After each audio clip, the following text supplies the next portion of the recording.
न हीरे न मोती न सोना न चांदी कोई लाके मुझे दे, वो प्यारा सा बचपन, वो रिश्तों की लड़ियाँ। तो आज से कुछ समय पहले लोगों का जीवन इतना सामान्य था। आर्थिक स्थिति बहुत कमज़ोर होने के बावजूद भी लोगों के आसपास के वातावरण में, उनके रिश्तों में, उनके परिवार में, उनके रहन सहन में इतनी खुशियाँ थी, लोगों के पास समय ही नहीं था कुछ और करने के लिए। लेकिन वर्तमान में सब कुछ होने के बावजूद भी व्यक्ति खुश होने के लिए बहुत चीज़ें ढूंढ रहा है, फिर भी उसको प्राप्ति नहीं हो रही हैं। तो इन्हीं यादों में कुछ बचपन की अपनी यादें हैं जिन्हें मैं आज की कविता में लेकर आई हूँ।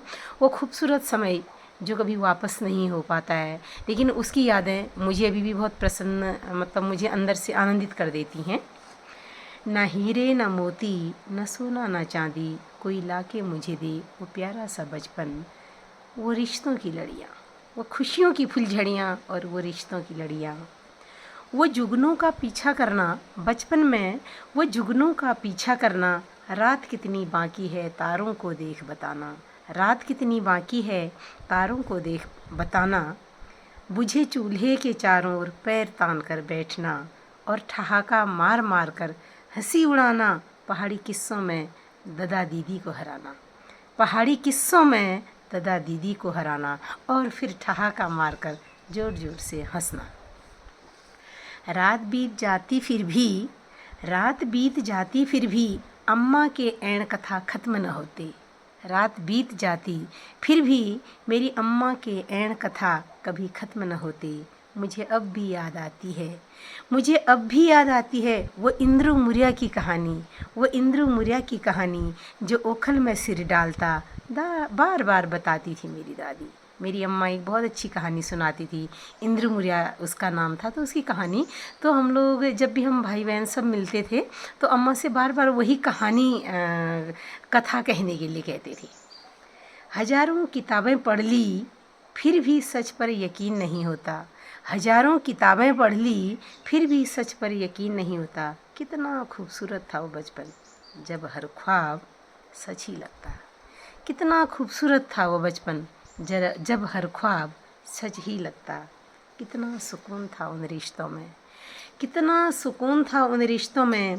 परिवार के सभी लोग जैसे एक हथेली में रहते, मतलब कि इतनी नज़दीकियाँ थी सारे रिश्तों में। मामा मामी, बड़े मामा बड़ी मामी, ऐसी चाचा चाची, वो वाली अम्मा वो वाली बुआ, वो वाले दादा वो वाली दीदी। तो इस प्रकार से हम इतने ज़्यादा रिश्तों के अंदर बंधे हुए रहते थे। कितना सुकून था उन रिश्तों में। परिवार के सभी लोग जैसे एक हथेली में ही रहते, दूर रहकर भी जैसे सब अपने ही लगते।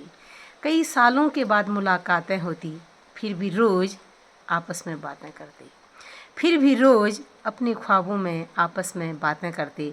जान लेते वैसे ही एक दूसरे के हाल चालों को, जान लेते वैसे ही एक दूसरे के हाल चालों को।